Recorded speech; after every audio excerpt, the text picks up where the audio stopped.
That right? Lucid. Yeah. Yeah. What the heck is that? Lucid. This is all not great. Okay. Well, welcome back to Family Politics. It's a new show where I talk to my extensive and extended family about matters which affect them personally. My name is Ian Rexhawks, and I'm going to be standing in the next general election as a Liberal Democrat candidate. Although this isn't a show about me, I hope to use these discussions to shape my own views as a parliamentary candidate and make me a better parliamentarian for the whole of the UK, as well as for my constituency. For this episode, I have as my guest one of my longest-standing friends, Tim Burton, who I met in junior school at about age 6, and who was very forgiving as my best man when I got married in 2013. Tim told me that he wants to talk about wealth distribution and the role of the state in addressing this inequality. This is clearly a major issue affecting the UK as a whole, so it seemed like a really good topic to talk about. Welcome, Tim. Hey, Ian. I think actually you were more forgiving than I was at your wedding, given the speech I gave, actually. So. Yes, it's nice of you to say. I'm very magnanimous like that. Well, it was a lovely speech, regardless, and it was nice that you genuinely struggled to come up with bad things to say about me, which, you know, I'd say that's a win in my book. Yeah, well, I mean, if you are going to go through your entire life not drinking alcohol, you know, it really limits your options when it comes to a best man speech. That's true, and the number of small children that I have accidentally kicked while walking down the high street is less than you. In fairness, that was me sober, not drunk. So. Oh yeah. I certainly wasn't implying that alcohol had anything to do with it. I don't know if you noticed this so far, but this is supposed to be a show where I talk to relatives. Are we related? I mean, not technically. I view you as the brother that I elected to have versus the one that I was born with. Let's go with that. Well, I can live with that, and I hope that your brother doesn't take too much offence at that, because he seems like a nice sort. So I don't think that there's any need for us to slight him too much. Yeah, well, I mean, I doubt my brother's gonna listen, because he's not really into politics in any way, but. So we'll probably dodge a bullet there. Excellent. Very, very pleased to hear it. And if you are listening, Phil, apologies. Okay, great. So, wealth distribution, what is it? And why does it affect us? Well, I mean, it affects all of us in the sense that we live in an extremely unequal society, and only seems to be getting more unequal as the generations pass. And I think it's almost become unfashionable to talk about wealth redistribution. And I know that all of my for the audience, I work for an American company, so they have a very different view of this topic than some of us in the UK do. And I've known universally in my company as a leftist pinky commie, because I even dare to mention wealth redistribution. But I just think that in our society, we not only don't distribute wealth equitably, but it's even worse than that. We give advantages to people that have wealth over and above what non-wealthy people have. I mean, I wouldn't say that I'm like Roman Abramovich or anything. You know, I'm not buying like a $15 million yacht anytime soon. But I'm pretty well paid when you take into account the average wage in the UK.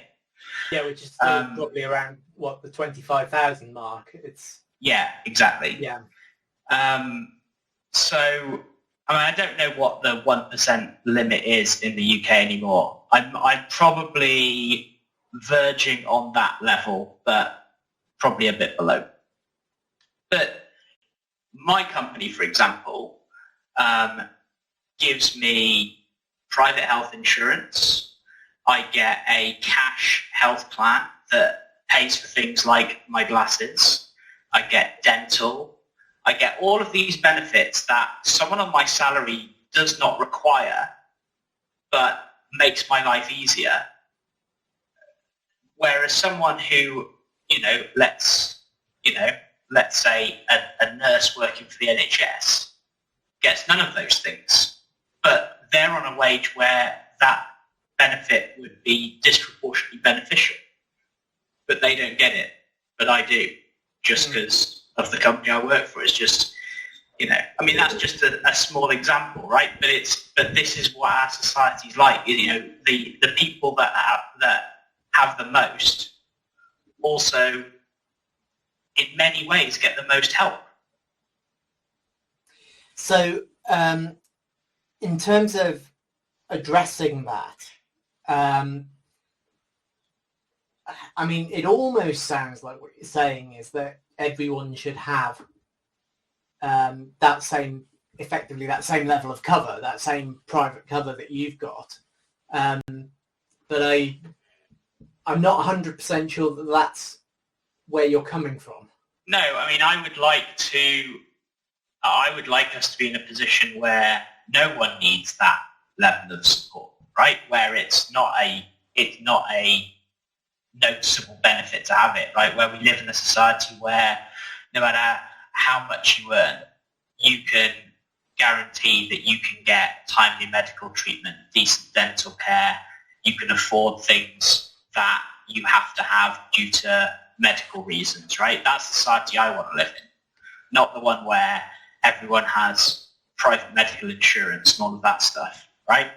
Yeah, that clarifies it really nicely, and it comes back to a topic that Mum and I talked about in the first episode of this, which was the NHS and the fact that originally it was intended to be true cradle-to-grave healthcare.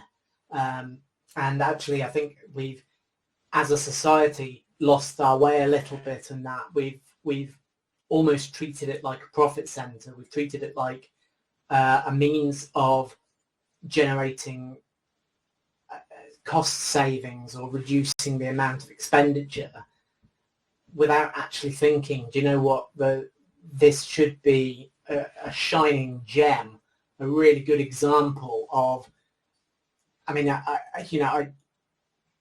you know me, I'm not much of a patriot, not much of a nationalist or anything like that. But if we had a source of national pride, I think it should be something like the NHS.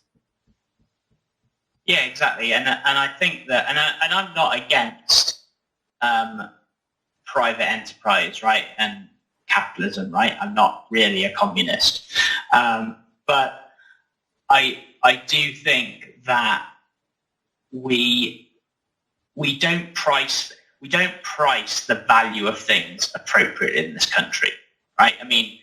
This is going slightly off topic, but take carbon taxing, right? We don't price the true cost, the environmental cost of the energy that's used by anyone. We don't, when we talk about growth, right? When we talk about growth, we talk about it in terms of GDP, right? That gross domestic product. It's all that is a view of wealth creation. It's not a view of what makes a good life, right? We should be looking at other metrics, other ways of judging something's value. If we did that, then we wouldn't be having these conversations in the NHS. It's like, oh, look how much money we need to save for the NHS. Look how much it's costing us. No, look at how much it's benefiting us. From a cost-benefit analysis, when you take into account all of those other factors, it's an absolute bargain.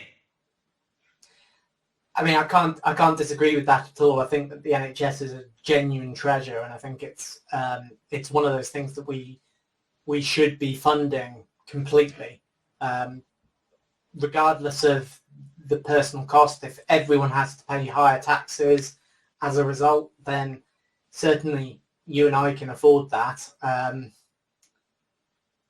Not everyone may be able to, but those of us who can should be proud of the fact that we are supporting an institution that looks after everyone. Yeah, I mean, exactly. That's why we have a progressive tax system, right? The rich pay. I want to move on to that. I want to talk about progressiveness in taxation.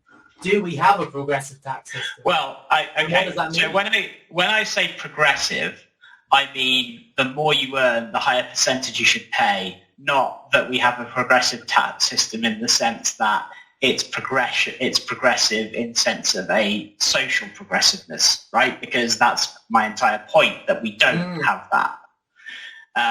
But yeah, what I mean I would actually, and I come at this because this has kind of been my job, is looking at taxes over the years. If I was to say to you, what's the difference between someone, so let's look at marginal tax rate, and let's look at someone who is being paid £20,000 a year versus someone who's being paid £200,000 a year. What's the difference?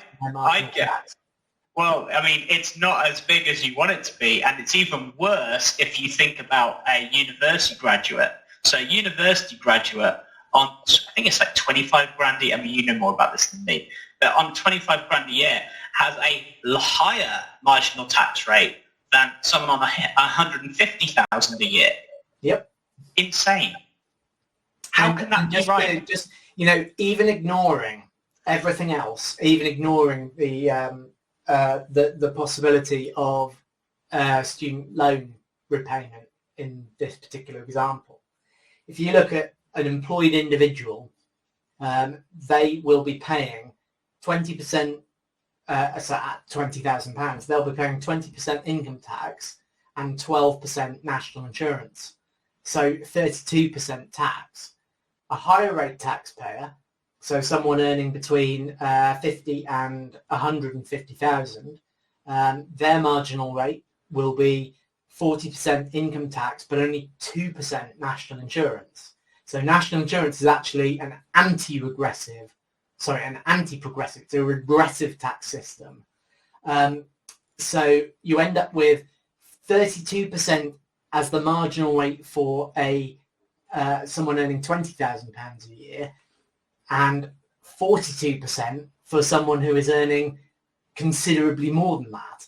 And then when you get into the now somewhat controversial additional rate of tax, you're talking about 47%. The difference is actually pretty modest. It's 15p in every pound. Yeah, it's ridiculous, and that's because, and correct me if I get this wrong, that's because we cap the total contribution to national insurance, right? So it goes the other way once you get over a certain level. Basically, if you, the easiest way to think about it is to think that national insurance on basic rate income is 12%. National insurance on higher rate and above income is 2%. So there isn't an actual cap in terms of the total amount that's taken in, but there is a reduction in the rate from 12% to 2% for these higher earners. But the logic of it, like I used logic in inverted commas, right? The logic of it is that it's supposed to cover like a certain amount of money. So that's why it's basically everyone pays a higher rate initially and then a lower rate after that. Yeah, it's a complete madness. It's total madness. It's complete nonsense. It's as I say, it's a completely regressive tax. And let me take you one further, right? Why is it that capital gains are taxed differently? Why is it that directors' fees are different? Why is all of that different? Why is wealth essentially almost untaxed, right? Instead of, and all that's taxed is income. So all the people that, I mean, I know this from personal experience, right? I know I have friends who are in this position, right? People that own their own companies can pay an absolutely ridiculously low amount of tax for the amount of earnings they have, right? And people that inherit property from their parents, like you have vast swathes of land, pay almost nothing on it. I mean, it's just like, if you were to design a real progressive system, you would not design the system we currently have.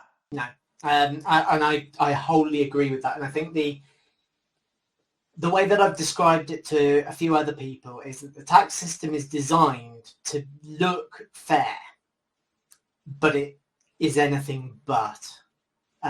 It's designed to be, or to become, considerably more optional the more wealth you have. So inheritance tax is a classic example. You mentioned it in passing there with property being inherited and land being inherited. And what you've got is, inheritance tax is basically, once you get to a sufficient level of wealth, it's pretty much an optional tax. And the number of people who choose to pay it, minimal. The number of people who avoid it in entirely legal ways, I would hesitate to guess at less than 95% of truly rich estates. Yeah, exactly. So it does the opposite of what it's supposed to do, right? It's supposed to encourage wealth rather than distributing it. Exactly, right. It's like if you were gonna design. I mean, I can fundamentally kind of disagree with the entire concept of inheritance tax in itself, because I think you should redo the tax system a different way. But if you were going to have inheritance tax, it should be optional for the lower paid people so they can build wealth within their families and climb up that ladder. And it should be absolutely insane for people that have that wealth already. So you bring people together, not put them further apart. It's madness. Like it's so many things like that in our tax system. Like it's just insane. So how would you design it? You mentioned that you wouldn't do it the way that it is. How would you fix it? How would you make it work? So I would have all income from any source taxed together at the same rate, right? So you wouldn't need an inheritance tax per se, because you'd have taxed it while you're alive at a rate that was distributional versus what we have now. And I would also have universal basic income. Yep. And you and I are definitely in tune on that one, but I think probably the concept of a universal basic income is one to maybe discuss at a later date, because I'm fairly certain I could talk for hours just on that particular subject. Well, we have before. We have, yes. What's quite interesting is just picking up on something that you said there. You mentioned that you would probably not have an inheritance tax because everything had been dealt with through the life of that particular individual. So, and when the new person inherits it, they would also be taxed on it the same as the previous person. Yeah, perfect. So it would effectively count as income. Correct. Right. Okay. Yeah. In that case, you and I are in total agreement on that. There's nothing I can add, but that makes perfect sense to me. That actually, it shouldn't matter the source of your income, your capital, whatever you get. Effectively, if the country has decided that the right rate of tax is somewhere in the region of, say, 40 or 50%, that's what you should be paying, and it doesn't matter when you get it, who you get it from, whether you structure your affairs in such a way, as is possible now, structure your affairs in a way to minimise the inheritance tax, to fail to cause or to fail to generate anything for the exchequer. That to me makes perfect sense. Exactly, and then you've got your universal basic income to cover you for the other cases, like, for example, an elderly person that doesn't have a lot of income from, say, their pension, and all they have is extremely valuable property. Obviously, that would be hit by this tax, but that would be mitigated by the universal basic income. Mm. Yeah. No, I completely get it, and I think you're absolutely right that anytime you talk tax reform, you have to talk about how it's going to be implemented and how it's going to be affordable. And I think that universal basic income is one of those things that it sounds like the sort of thing that is going to cost an absolute fortune until you run the numbers and you realise that actually you can save well over the cost of a universal basic income by scrapping all of the allowances, all of the bans, and the vast majority of the administration associated with dealing with tax. And actually, once you do that, the new streamlined process becomes a lot easier for everyone to understand.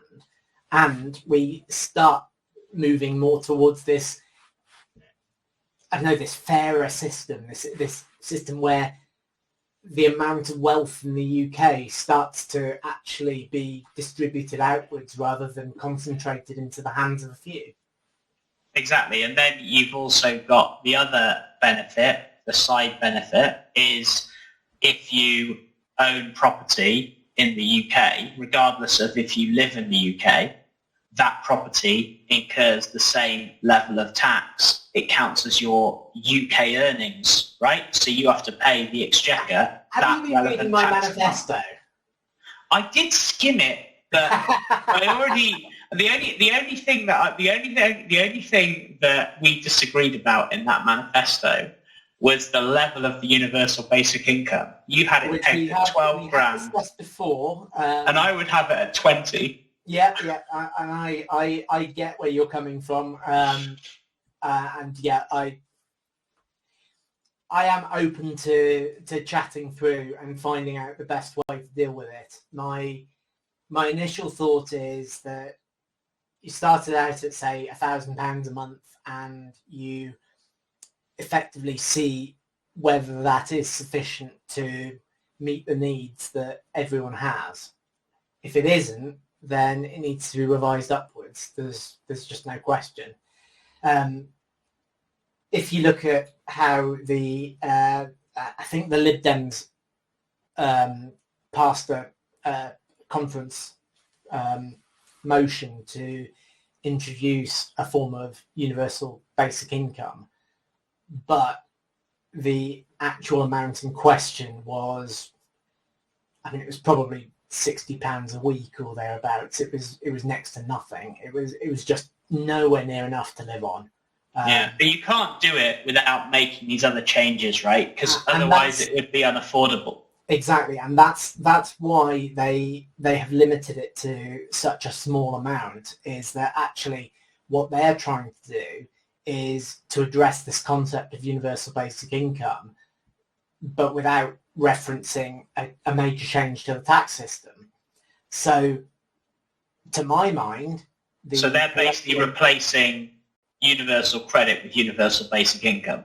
More or less, yeah. And but to my mind, it actually doesn't work unless you specifically look to merge the two groups. So you look to set up a universal basic income and reform all the taxes into something that allows you to afford that universal basic income.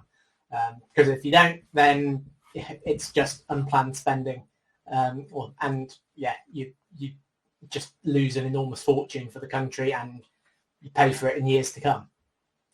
Yeah, exactly. So you gotta bite the bullet, right, and do this thing like big bang. I mean, unfortunately, the the situation with our election system means that that's not going to happen anytime soon. Well, but, bring on proportional representation, and then maybe. Yeah, you do say that. The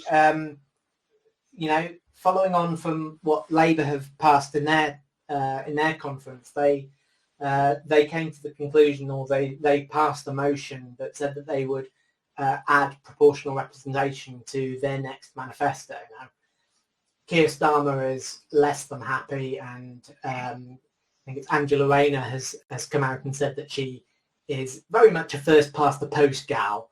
I think the way that she phrased it.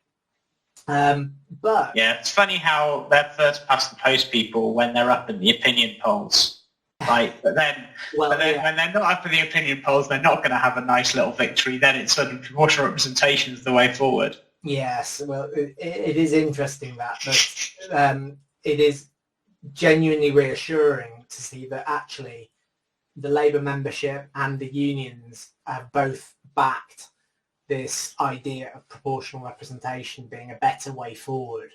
So although it's not going to affect the next general election, it may not affect the one after that, but actually it wouldn't surprise me if within 10 years we're seeing a switch to a proportional representation system. And if that happens, well, my prediction is that the Conservatives will never, ever be in charge again. I don't think they have anywhere near enough support to become a major force in government without the system. The good thing about proportional representation is that if they ever do pull their fingers out of their asses and come up with some decent policy, they could get into power in a coalition, right? Yep. That's the great thing about proportional representation. I know we're way off topic now, but that's the great thing about proportional representation is that you can't do these kinds of big reforms like what we're talking about unless you can do it long term. And the only way you can do it long term is if everyone's got skin in the game. And the only way everyone has skin in the game is if they're in a coalition together and they've all voted for it. Yeah. I don't disagree with you in the slightest there. I think that there's a lot to be said for getting better proportionality, and I probably mentioned this in my last show, but the ridiculous thing about the system that we have at the moment is that if you are looking at representation of the actual electorate, it would be a better system to simply pick 650 people at random from the electoral roll and stick them in Parliament. No votes, no nothing. That would generate a better representation of society than what we have now. And that you're absolutely right. That is a crazy thing to think, that actually we would be better off almost drawing names from a hat. It's utterly absurd. Yeah, I don't even understand. We have drifted off topic. So would it be okay to just do a quick quiz? And this is specifically on land ownership. Okay. How much of the UK, or of England anyway, because that's the figures I've seen, do you think is owned by private homeowners? So that is private landowners or private homeowners? Private homeowners. So this is the majority of the electorate. It's not including the big... It's a staggeringly low percentage. I know that. I'm going to go with 15%. Ooh, that is actually too optimistic. Like 5? 5, yeah. Damn it! It's pretty much spot on. 5 was what I had in my head, and I was like, nah, that's a bit mental even for us. But no, apparently not. No, it certainly isn't. Right, so, second question. What proportion of England is owned by aristocratic estates, not the crown. Not the crown. Not the crown. Okay. I'm going to go with 40%. That's a pretty good guess, because it's a weird oddity. I don't know how much you know about this, but the land registry is woefully incomplete in that basically land only has to be added to the land registry under certain circumstances, and so for a lot of these estates they haven't actually had to make any changes on the land registry, and as a result they're sitting there basically unknown. So the boundary or the range for what the aristocracy still owns in the UK is phenomenally wide, stretching, and you'll like this because your answer was very much in the middle, but the estimate ranges from 30 to 50%. So 40%, genuinely very, very good guess. But what that means, and you know, I think this really sort of lends itself to the point that you were making earlier about wealth distribution and inequality, is that anything up to 50% of our country is owned by what, fewer than 1,000 people? Yeah, it's mad, isn't it? And you know, I don't want to get in. I mean, I'm before I got into computing, I was a classics and historian, right? So I don't want to get into like whether or not they own that land and like how they got to accumulate it and all of that stuff historically, whatever. I'm actually fine with them owning it as long as they pay for it, which is why I think a proper wealth tax is what you need, right? Because they're just sitting pretty on all of that money. Like, it is mad. Like, we have a housing crisis in this country because no one wants to build affordable homes anywhere near them, right? And you've got all of this...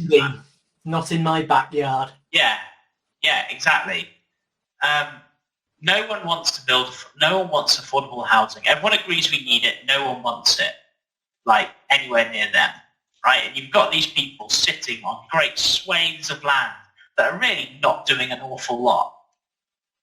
Or worse yet, when you actually look at things like these vast swathes of land that have been converted to grouse farming. Like doing a massive amount of environmental damage. Yeah, huge amounts. But something I was told recently, and I haven't verified this, but you know, this genuinely made me laugh, is that apparently grouse are now being naturally selected or artificially selected to be flightless. Why?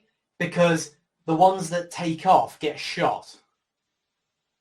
The ones that stay on the ground and fail at their evolutionary purpose, they live.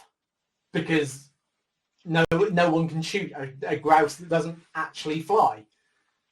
It's an absurd situation to find ourselves that we're actually encouraging the development of a flightless grouse as a result of basically just blasting them until the ones that don't remember how to fly are the best able to survive. Yeah, I mean, you're going to get me into trouble soon because, like, getting me on this topic is a very dangerous topic because I am extremely, although I'm quite liberal about many things, I'm extremely, I don't want to say the word that I was going to say. Yeah, yeah, exactly. I have no sympathy when people say, "Oh, it's our country tradition." Yeah. Whatever. It's unacceptable in a modern society to go around scaring the crap out of various wildlife so you can have the pleasure of shooting them. Yeah. We don't need to do that anymore. Like, it should be banned. You should get rid of it all. Like, no fox hunting, no grouse shooting, no bullfighting, none of this nonsense. Yep. No, I agree. And you know me, I'm not in any way sympathetic towards those that think that, you know, we should almost elevate animals to the status of people and, you know, never kill, never own, never harm any animals for any reason. I certainly don't believe that. But the idea of harming them purely for entertainment, that doesn't sit well with me. Nah. It's just craziness. Craziness. And like, do you know how many peat bogs have been dug up to make way for grouse shooting? I have no idea. I imagine a lot. An insane percentage. Like, now they're protected, but before they, and even with their protected status, they're still being dug up. And peat absorbs, I think it's, right, this is, people will have to look this up for themselves, right? But yeah, of course. There is an insane amount of, like, per square inch of peat bog it absorbs far more CO2 from the atmosphere than the same square footage of a forest, like, to an insane degree, like, wow. Massive. Yeah. Right, and then it's just all that carbon is stored underground. Numbers for that. Yeah, it's mad. Yeah. Like, it'll blow you away when you find out. It's something insane, like 5 times or 6 times more. Like, it's mad. Yeah. Yeah. Well, that's a pretty low point to, you know, end on. I don't know. Can you tell a joke? Well, I'll tell you what. If they had to pay the fair market rate for that land in terms of tax, you certainly find a lot less grouse shooting areas because it will become economically unfeasible to have one. Yeah. Okay, I'm going to finish with one final question. Just, you know, because the best things come in threes, so might as well go with quizzes for threes. What do you reckon the total wealth is of the UK or in the UK? How are we calculating wealth in this instance? Value of land and assets. Oh my goodness. Ooh, I'm not sure I could even think of a figure. I think whatever I consider will be wildly wrong. I'm going to go with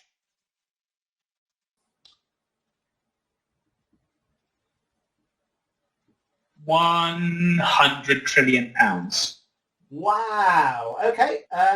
Way over? I'm pleased to know you're only one order of magnitude out. 100 billion.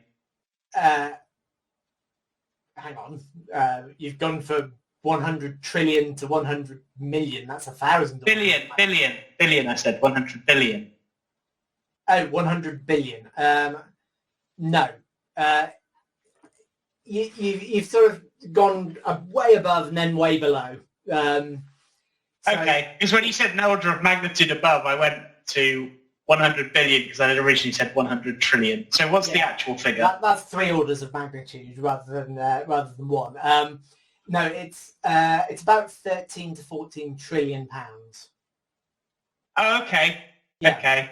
But the interesting thing about that, and this comes back to the subject of wealth inequality, is that if you take the average of that and you divide it among the roughly 70 million people that live in the UK, you end up with about £280,000 per person that should sit on. So a family of, a family of 2 like Lucy and I, average should be roughly £560,000 of assets. If we had a child, then it goes up again because that's an extra person. I think it's probably fair to say that the majority of people who listen to this will listen and go, I don't get anywhere near that much. I don't own anywhere near that much. And the reason for that is because realistically, most people in the UK are going to earn closer to the median amount, not the mean amount. And consequently, it would surprise me if they had more than about, probably at the median level, £30,000 to £50,000 of assets in total, which is, considerably less than what they would have if we literally just took, again, like the MP example, if we literally just took all assets in the UK, put them all in the centre, and then just divided them out, most people would be far, far better off. And there would be some people that would be materially worse off, but I don't know. It's relatively hard to have sympathy for someone that loses £100 billion or whatever. Yeah, and I don't think I'd be in favour of just like taking everyone's assets and just divvying up evenly. No. Because then you're removing any incentive to accumulate wealth, because and then you're in a dangerous road, right? Then you are talking about communism. But like, to your point, we must be able to devise a system that distributes it better than it currently is. Yeah, I mean, that's the thing, is that if you work on the assumption that the tax system should be to do two things, one is to pay for the needs of the country, and two is to effectively divide up or distribute the wealth in an effective way, it is pretty clear that actually the current system has failed on both counts, because we're struggling to pay for even the basics, like energy, like the NHS, and we have become even more unequal than in previous years. So I would say that actually the system has been set up to fail, and unfortunately it has achieved the goal of failing. Yeah. I mean, funnily enough, like it's funny how the system is set up the way it is to benefit the rich landowners who are the base of the party that's been in power longer than any other political party. Funny how that works. Unfortunately, money and power, they talk. Yeah. Before Liz Truss did her U-turn on the 45p rate, I was actually looking up how much money that would equate for me, and then looking to essentially donate it to charity, because I was so upset by the very concept that I should have such a tax break when poorer people were in the state they're in, right? You shouldn't have a system. I thoroughly recommend, if you do want to look into that sort of thing, I can thoroughly recommend looking at the Trussell Trust. If you haven't already, that's basically it. They fund food banks and other sort of emergency, sustenance for people that can't afford it. How can we have food banks in this country? That's a whole other episode. That's going to be a whole other episode. Trust me on this one. But this is what I mean. It's like we shouldn't have a system that relies on people being generous off their own bat. Yeah. Right? Because most people aren't. Like, I mean, most people are fundamentally fine, but most people aren't just going to give their money away. No. For no apparent reason. As I say, that Lucy works for a charity. One of the things that she says to me periodically, and this is something that I am genuinely really amazed to hear every time, is the goal of any charity is to no longer be needed. Correct. And that is actually such a powerful message. The idea that actually most charities, they don't exist to enrich anyone. They exist because they're needed, and that's not a good thing. It's actually a pretty miserable thing to know that we as a country that has so much wealth need to rely on charities to, almost mug people on the street to get donations that allow them to achieve that charitable aim.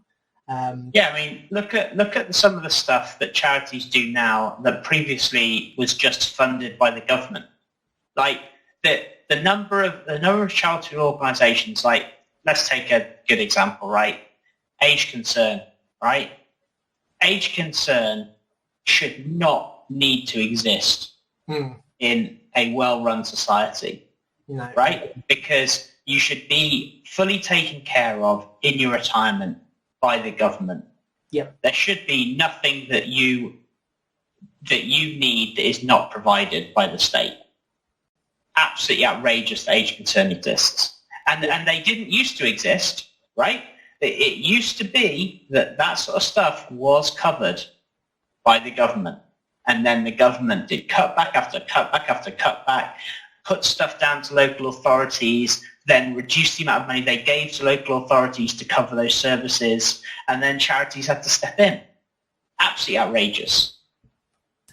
Yeah, and I think it's probably worth everyone having a look, and you'll no doubt be familiar with Markov's hierarchy of needs, which talks about the requirements, and effectively what it's saying is that for the more advanced civilizations, there's more advanced stuff that you can look at, but it's all moot if you don't do the basics right. So the hierarchy of needs starts with things like food, shelter, water. It then moves on to the next step up, which is things like heating and other sort of utilities. And then it starts to move on to, I don't know, the things that we would probably think of as essentials now, like internet, telephone lines.